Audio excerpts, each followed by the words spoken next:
টিকটিকির জ্বালায় অস্থির হয়ে যাচ্ছি আমরা প্রত্যেকেই। কিছুতেই তাড়াতে পারছি না। চিন্তা নেই। আজকের এই ভিডিওতে সমস্তটা শেয়ার করব। কিভাবে টিকটিকি ঘর থেকে একবারেই বিদায় নেবে।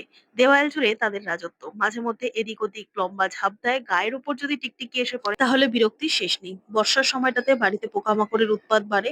আর সেই পোকামাকড় ধরতে বাড়িতে টিকটিকির উপদ্রব বাড়ে। আর তারপরেই সারা ঘর দুয়ার দাপিয়ে বেড়ায়। খাবার দাবার এসে পড়লে তো আরো বিপদ। সেই খাবার পেটে গেলে বিষক্রিয়া হবে। রাতে আলো নেভানোর পর কখন যে গায়ের উপর ঝাঁপ মারবে সেটা ভাবলেই বুক দুরুদুরু করে। দেওয়ালে আওয়াজ করে লাঠি দিয়ে তেড়ে গেলেও তারা বেরোতে চায় না। পালিয়ে গিয়ে নিজেদের গোপন ডেরায় ঘাপটি মেরে থাকে। কিভাবে বাড়ি থেকে টিকটিকি মুক্তি পাওয়া যায় তা আবিষ্কার করার আগে আমাদের প্রথমে জানতে হবে কেন তারা আমাদের বাড়িতে আসছে। আমাদের বাড়িতে টিকটিকি আকর্ষণ করতে পারে এমন বেশ কতগুলো কারণ রয়েছে। যেমন তার মধ্যে খাদ্য, আশ্রয়, এরকম নানান রকম জিনিস কিন্তু রয়েছে। যদি কোথাও খাদ্য পায় বা কোনো পোকামাকড়ের বাসা থাকে, সেই ধরনের খাবারের জন্য কিন্তু তারা আমাদের বাড়ির মধ্যে আকৃষ্ট হতে পারে। যদি থাকার জায়গা ভালো পায়, যেরকম গাছের ডালপালা, ঝোপঝাড়, এই সমস্ত হলেও কিন্তু তারা বাড়ির মধ্যে আসতে পারে। তাই সবার প্রথমে জানতে হবে টিকটিকিকে কিভাবে আমরা না মেরে ঘর থেকে বিদায় করব। তো চলো তাহলে দেখে নেওয়া যাক সেই ঘরোয়া উপায়। সবার প্রথম এখানে আমি নিয়ে নিয়েছি উচ্ছে। উচ্ছের মধ্যে যে তেতো ভাব থাকে সেটাই কিন্তু এক্ষেত্রে ব্যবহার করতে হবে। আর এই জন্যই কিন্তু টিকটিকিরা আমাদের বাড়িতে আসতেই পারবে না। যদিও বা আসে, এই জিনিসটা তাদের খাবারের মধ্যে মিশিয়ে রাখার ফলেই হোক বা তারা খেয়েই হোক বাড়ির বাইরের দিকে বেরিয়ে যাওয়ার চেষ্টা করবে, কোনো রকম না মেরেই।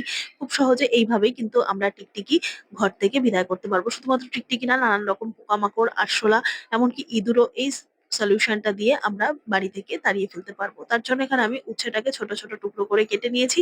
মধ্যেখানের যে শক্ত অংশটা রয়েছে বীজ সমেত, সেটাকে কিন্তু বাদ দিয়ে দেবো। তো এইভাবে তোমরা চাইলে বেশি পরিমাণ করে রাখতে পারো। আমি যেটুকু পরিমাণ দরকার ওই ১ সপ্তাহের মতো সেটুকুই কিন্তু তৈরি করে নিয়েছি। এখানে আমি বীজগুলোকে প্রথমে বাদ দিয়ে দিচ্ছি, মধ্যের শক্ত অংশটাকে বাদ দিয়ে এবার গায়ের যে নরম অংশটা সেটাকে এরকম ছোট ছোট টুকরো করে এরকম ভাবে কেটে নিচ্ছি। তো এখানে যে আমি নিয়েছি সেটা কিন্তু একটাই উচ্ছে নিয়েছি। আর এই উচ্ছের সাথে সাথে আমি এখানে নিয়ে নেবো পুঁই শাকের বেশ খানিকটা পাতা। পুঁই শাকের পাতার মধ্যে যে পিচ্ছিল ব্যাপারটা রয়েছে সেটা এখানে ভালো মতো কাজ করবে। এখানে বেশ কতগুলো পুঁই শাকের পাতা ছোট ছোট টুকরো করে কেটে আমি জল দিয়ে ধুয়ে নিয়েছি। এবার একটা পাত্রের মধ্যে ভিজিয়ে রাখবো বেশ খানিকটা সময়ের জন্য।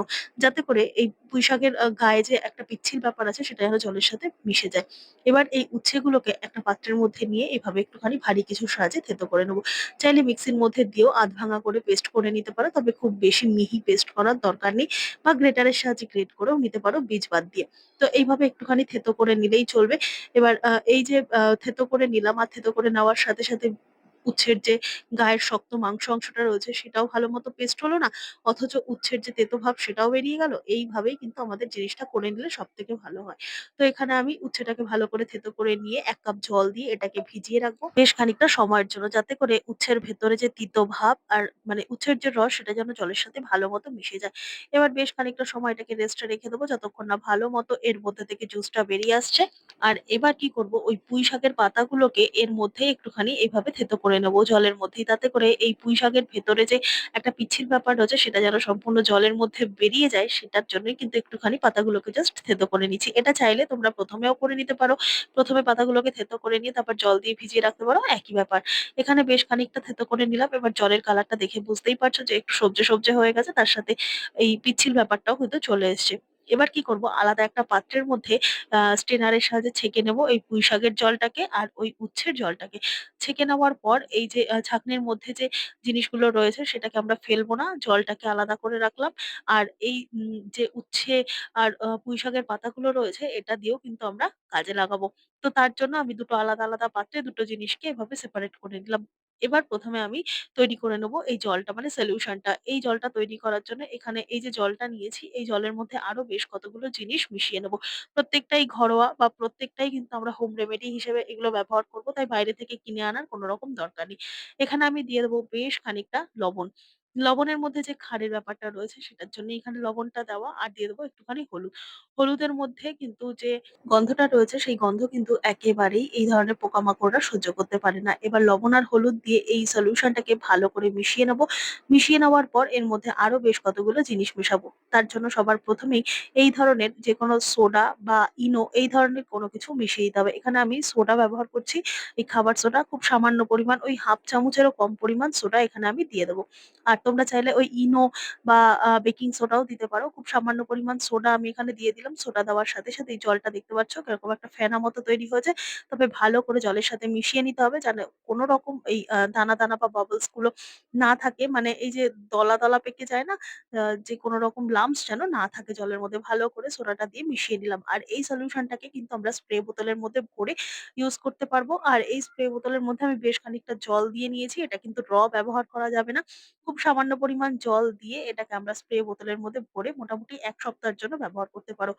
তারপর এইটা আর কোন রকম কাজে দেবে না। তাই যেটুকু দরকার সেটুকু বানাও। ১ সপ্তাহ পর্যন্ত ব্যবহার করো। বাদবাকিটা ফেলে দাও। এভাবে স্প্রে বোতলের মধ্যে ভরে নিয়ে এটাকে কিন্তু আমরা তৈরি করে নিয়েছি। এবার এটাকে নরমাল টেম্পারেচার এ রেখে দিতে হবে। আর এটা কোথায় কিভাবে ব্যবহার করব তোমাদেরকে পরবর্তী সময় দেখিয়ে দিচ্ছি। ভিডিওটা কন্টিনিউ করলে বুঝতে পারবে। এবার ওই যে আগে থেকে যে থেতো করা পুঁইশাকের পাতা আর উচ্ছেটা নিয়েছিলাম এর মধ্যেও বেশ কতগুলো জিনিস মিশিয়ে দেব।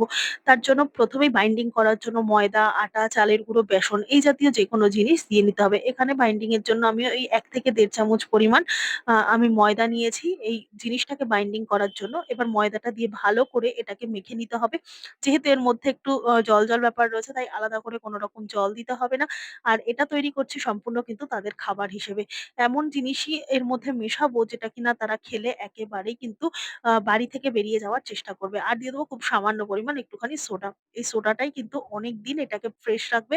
মানে আমরা এই যে খাবারটা তৈরি করছি এটা কিন্তু আমরা ২ থেকে ৩ দিন এই একই জায়গায় রেখে দিতে পারবো। মানে যেখানে টিকটিকির উৎপাত হয় সেরকম জায়গায় রেখে দিলে সাথে, সাথে বা একদিনের মধ্যে যাতে নষ্ট না হয়ে যায় সেইজন্যই কিন্তু এখানে আমরা সোডাটা দিয়ে দিলাম।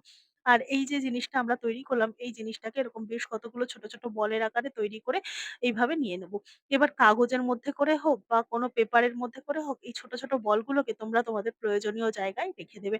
যেরকম যেকোনো জায়গার ঘরের আনাচে-কানাচে তোমরা এই জিনিসটাকে কিন্তু রেখে দিতে পারো। এই যে বলগুলো আমি তৈরি করে নিয়েছি, এই বলগুলো কোথায় কিভাবে ব্যবহার করব চলো দেখে নেওয়া যাক। আমরা যখন রান্নাঘরে কাজকর্ম করি, তখন রান্নার জিনিসপত্র এভাবে চারিদিকে ছড়ানো ছিটানো থাকে। আর এ পর্যায়ে যদি এখানে একটা টিকটিকি বা আরশোলা এসে উপস্থিত হয়, সেখানে কিন্তু আমরা কোন রকম স্প্রে করতে পারব না। তাই এই যে ছোট্ট বলটা তৈরি করেছি, এই বলটা যদি রেখে দাও তাহলে টিকটিকি বা আরশোলা বা নানান রকম পোকামাকড় যদি এই বলটাকে মুখে দিতে আসে, এর মধ্যে যে বিষটা তাদের জন্য দেওয়া রয়েছে সেইটা মুখে দিলেই কিন্তু তারা বাড়ি থেকে পেরিয়ে যাওয়ার চেষ্টা করবে। আর ঘরের আনাচে-কানাচে কোত্থাও দেখা যাবে না।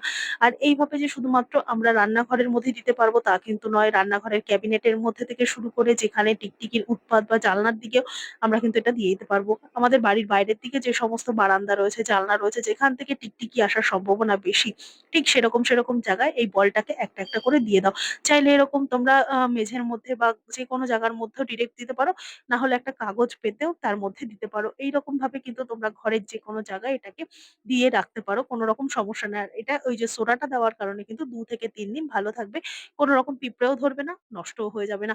এছাড়াও তোমরা টয়লেটের যেকোনো জায়গায় দিতে পারো। কেননা টয়লেটেও মধ্যেও কিন্তু ওই যে ড্রেন গুলো থাকে, ওপেন ড্রেন বা কোমোডের পিছনের যে অন্ধকার ঘুপচি মতো জায়গাটা থাকে সেরকম জায়গা থেকেও কিন্তু ছোট, ছোট টিকটিকি, আরশোলা, মাকড়সা এমনকি ছোট, ছোট ইঁদুর পর্যন্ত ঘর অব্দি চলে আসে। তাই সমস্ত কিছুর জন্য এই জিনিসটা যদি তোমরা ঘরের আনাচে-কানাচে যেকোনো জায়গায় দিয়ে রাখতে পারো অনেকটাই উপকার হবে। এবার দেখাবো ওই যে সলিউশনটা, সেই সলিউশনটাও কিন্তু ঘরের যেকোনো জায়গাতেই তোমরা ইউজ করতে পারো। রান্নাঘর থেকে শুরু করে টয়লেট, রান্নাঘরের কেবিনেট, ঘরের আলমারির দরজায় ফাঁকায়, খাটের নিচে, সোফার নিচে যেকোনো ধরনের জায়গাতে কিন্তু এটা দিলে পরে তৎক্ষণাৎ তোমরা রেজাল্ট পাবে। আর সেই রেজাল্টটা কি পাবে তোমাদেরকে এক্ষুনি আমি দেখিয়ে দিচ্ছি। যেখানে ধরো টিকটিকি থাকবে সেরকম জায়গাতে যদি তোমরা সাথে, সাথে স্প্রে করো দেখবে তারা কিন্তু বাড়ির বাইরে বেরিয়ে যাওয়ার চেষ্টা করবে।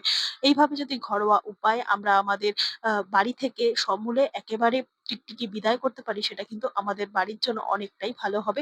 তো দেখতেই পাচ্ছ এখানে কিন্তু টিকটিকিগুলো সম্পূর্ণ এরকমভাবে বেরিয়ে গেল আর এই স্প্রেটা করার সাথে, সাথেই। তো আশা করছি আজকের এই ভিডিওটা তোমাদের অনেকটাই কাজে দেবে। ভালো লেগে থাকলে লাইক, কমেন্ট, শেয়ার করে পাশে থাকবে। আমার এই ভিডিওটা তোমরা কে কোথা থেকে দেখছো কমেন্ট করে জানাতে ভুলবে না। দেখা হবে আবারও অন্য কোনো ভিডিওর সঙ্গে। ধন্যবাদ।